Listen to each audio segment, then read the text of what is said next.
What's up, guys? Welcome back to Newswave. Hey, the game streaming wars could be a real thing. It's getting a little out of hand right now. We heard about Activision pulling their games from GeForce Now. Well, looks like another company's doing the same thing, and it's another big company, and seriously, this could be showing us what the distant future has for us if game streaming really does become a mainstream thing. Also, Xenoblade. It's a big release for Nintendo coming up after Animal Crossing. In fact, it's like the one game we know that's coming out this year after Animal Crossing, but it might actually be coming a little sooner than even I thought. And we're going to talk a bit about why that's starting up right now and why it could also even have multiplayer. Yeah, there's a lot of stuff kind of going on right now on online for Xenoblade. As always, guys, if you enjoyed these videos, make sure to hit the like button. It helps out a ton. And if you're brand new here, hit that red subscribe button down below as we push towards 400,000 subscribers. And we're actually going to start today with Animal Crossing. Of course, we know the save situation is the one thing that people keep looking at and saying, we're so close. Nintendo, we're so close to not saying,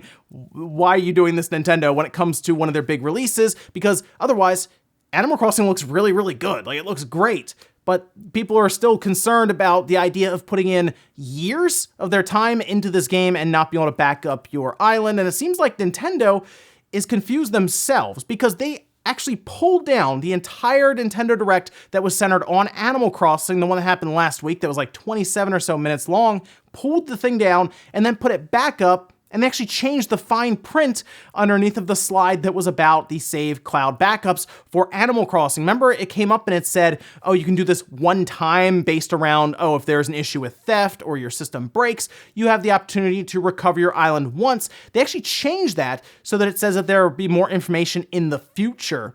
Yes, it's not a great look for what's happening right now because none of us know what's going on with this. It just says, oh, we'll get some information to you guys, don't worry.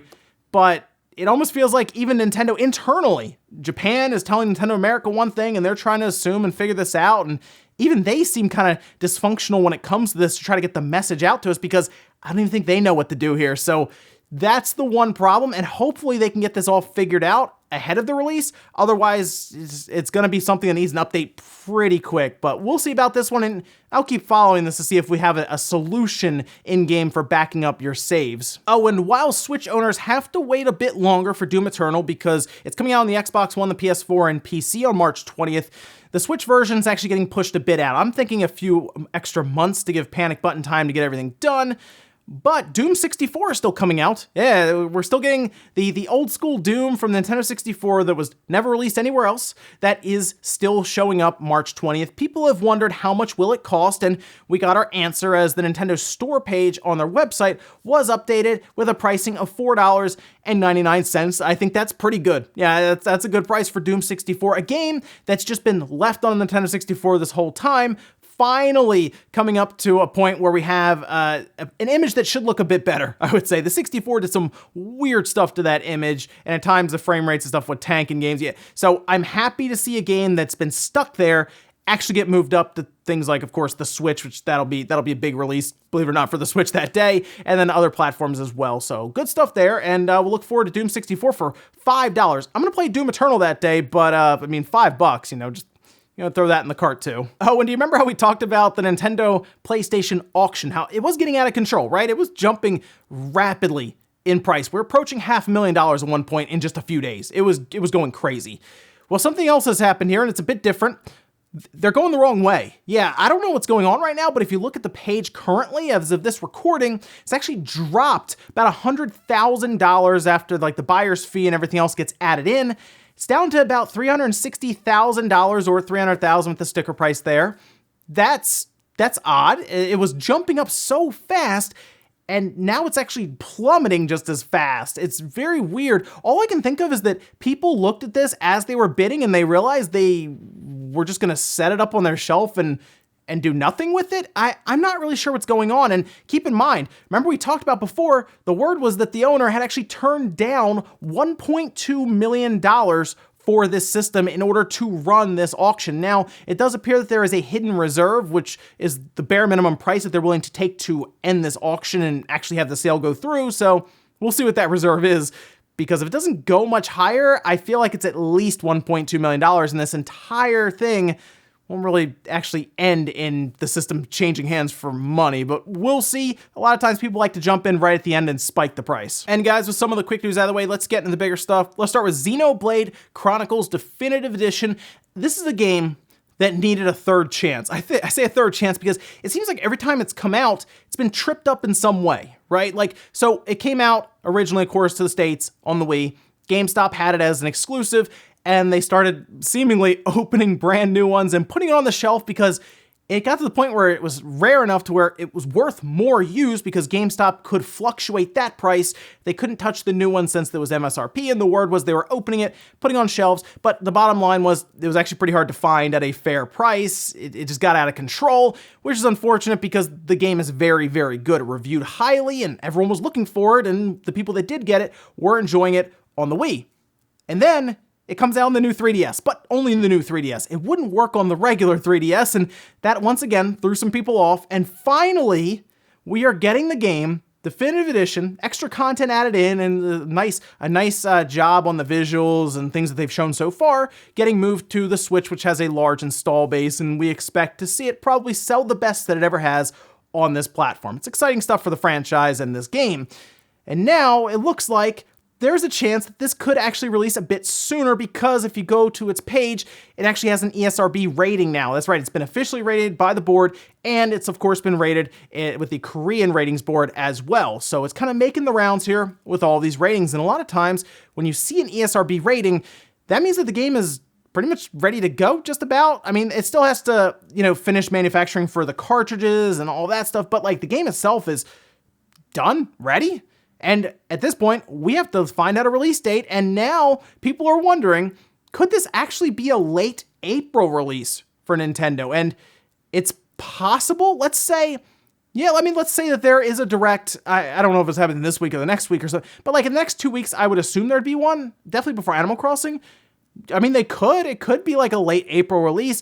We've seen the May 29th release date by a retailer, which is why a lot of us are assuming that it is going to be in May, but it is very possible that it gets pushed or it's been planned for late April and that there's another game like a Wii U port set up for May or vice versa, I guess. But the fact that it's been rated by the ESRB, it means it's going to be coming out definitely in this first half, I would say, of 2020, which is really exciting because that's a great RPG, and I'm looking forward to grabbing it on the Switch. The other thing is, if you scroll down on that page, it actually says the number of players is to be determined, which is very interesting because that means that there could be some sort of multiplayer, and it kind of makes sense for the Switch considering the idea of the Switch is to have the two Joy-Con controllers that split off, and then you can, of course, do local multiplayer. Maybe they have something like that. Maybe they have an online feature added in.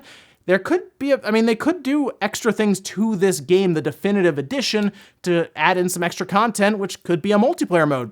That would be pretty cool. So I'm hoping that's what this means here, but it could also update and say single player. That's it. Like it's just single player and there's no extra stuff. But I'm hoping that there is some sort of multiplayer thing here and they want to show it to us in a trailer. Now, the other thing to think about is they could just give us the release date on Twitter. Do we really need anything in a direct about this game? Probably not. Like they could come up and say, oh, it's coming out in April, it's coming out in May, and just get ready to pre-order it soon. I think that's all we really need. So exciting stuff there, especially for Xenoblade fans or people who have heard about this game, but saw that it was like $85 at GameStop on the used wall and said, nah, I'll pass on that. Next up, let's talk about GeForce Now and what I do think is going to be the game streaming wars going forward because Nvidia, of course, GeForce Now came out. It's great. Like, I think it's a really, really good idea for a business model where it links to the Steam account. If you already own it, you run it on their servers and you pay them basically a fee to use their servers to play the games you already own. You don't buy through them at very high rates. Cost-wise, it's pretty high for just streaming your games through Stadia because they want to act as the marketplace. And you, of course, have big companies like Activision who pulled their games from GeForce Now, wanting to be able to control the market value and set the price and all of this stuff through that shop. They basically want more control. So when we start hearing about GeForce Now basically just offering you a way to play, it makes sense to us, but apparently the publishers aren't too excited about this idea. The publishers want a bit more, I guess, from this, even though they're already selling it to us through Steam. It's weird, but the terms of service, according to them, means that they can pull this stuff away from GeForce Now because it's already been set in those terms of service. So this is what's now happened. GeForce Now has reported that Bethesda is pulling support for GeForce Now. They're pulling their games off. Apparently Wolfenstein Youngblood will remain currently, which is, I don't really know why that is, but that one's staying. However, think about a lot of the games that Bethesda owns. Not just like people are think Elder Scrolls, of course, right? You'll think of any of those, but also consider the fact that Doom, which is a game I played, by the way, in my video for GeForce Now, I played Doom, and I said, wow, this is good. And then I thought to myself, hey, Doom Eternal's coming up. People could actually buy it and play it through GeForce Now because it was pretty good, especially if we get to the point where like RTX would be used in it and all these different effects, and you'd want like a high-end PC. Of course, it's still streaming, so you get like compression and stuff. That appears to not be happening because Bethesda's pulling their stuff, and now we're going to look towards the future.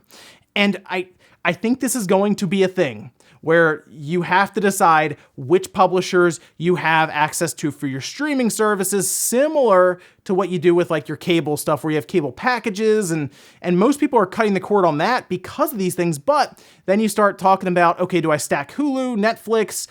Do I stack then like the MLB package, the NHL stream package? How do I do? And then you get to the point where all of that adds up to your old cable bill. It's all over the place right now, and unfortunately, because of what I'm seeing here with game streaming and these publishers pulling games away from GeForce Now because they want more control over this stuff, I think that's the way we're gonna go with these games and game streaming. Like in 10, 15 years, we could be going down a list like, okay, I want the Bethesda package, yeah, I need that. Activision, okay, sure, I want the next Diablo, okay.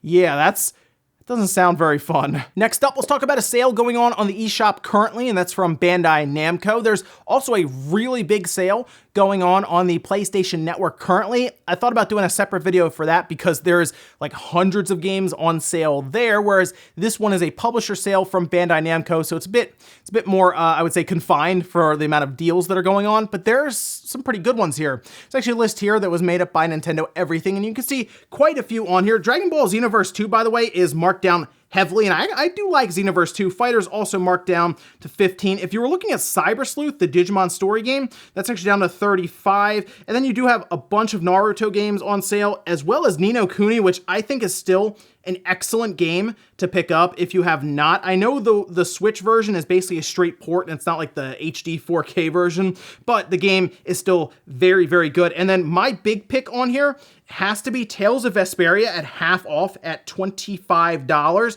Outstanding game to pick up, and these deals will actually expire March 3rd at 9 a.m. Pacific time, basically noon Eastern. So you definitely want to check these out sooner rather than later and see if there's anything on there that you would like. I just wanted to bring this up because there were some good ones on there. Tales of Vesperia, like I said, is the big pick, I think, out of these deals, but let me know which one you would grab. And then our last bit of news, let's talk about Hideki Kamiya and Famitsu, as he did talk a bit about Bayonetta 3, and trust me, I know, I hear you guys all the time, where's Bayonetta 3? I don't know. It's gone. It disappeared, okay? We saw it in 2017, and it's been radio silence. Well, it hasn't been radio silence, but we haven't seen anything else. We know that one teaser, right? Very, very quick, minute-long teaser or something, and that was kind of it. Well, Hideki Kamiya actually gave us a bit of a tease to check that trailer out again, by the way. And he also wanted to let us know that it was going fairly smoothly. Bayonetta 3's development is progressing smoothly. Actually, there's a lot of info hidden in the teaser announcement in 2017. So they keep saying this. They keep saying Bayonetta 3 is going along smoothly, and I do kind of think that there is something a bit more to Bayonetta 3 than more magic, because we're thinking Bayonetta 1 and 2, okay, there's going to do a third one that's very similar to those.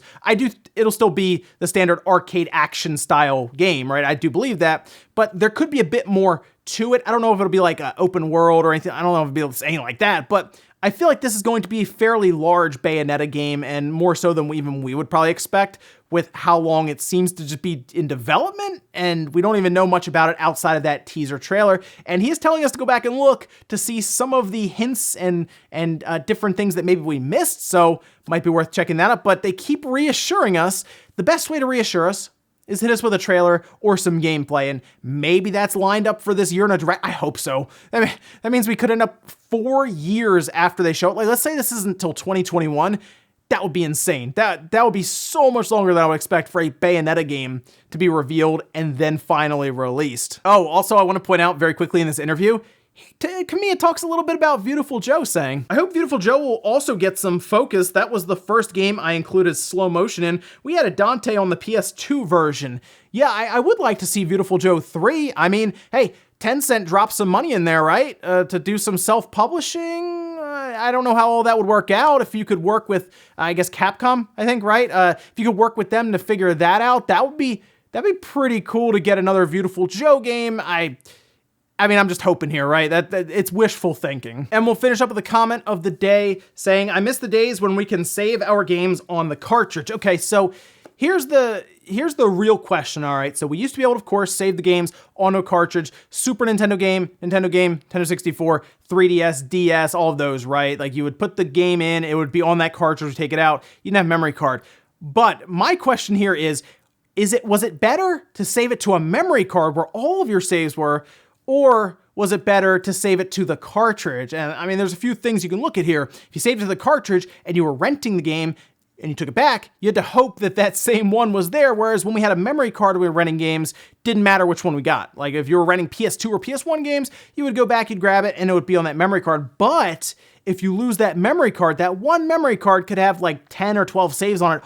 All of your saves are gone. Whereas if you lose one cartridge, you still have your other cartridges that have your saves on there. So which one was better? Saving it to an individual cartridge, all your cartridges, or saving it to one or two memory cards where everything was? Let me know what you think about that and which way was better. And ladies and gentlemen, that's gonna do it here for Newswave. Enjoyed this video, guys. Hit the like button, really helps out. If not, hit the dislike. Leave comments down below about everything we talked about today. Whether it's Xenoblade, do you think this is actually coming in like April, or do you think it is a May release? Maybe it's later, maybe it's June or July, and they're just getting the ratings in now, and do you think we'll get it on Twitter, or it'll be part of a direct that's coming up in the next few weeks? Also, what do you think about Hideki Kamiya saying that the entire Bayonetta 3 stuff, it's still going along smoothly, but what about Beautiful Joe? That could be good. And what about game streaming? Do you think we get to a point where it's literally like how we pick out our cable packages where we'd have to choose different premium channels and all this stuff? Let me know what you think about that down below, guys. Thanks so much for watching, and I'll see you next time.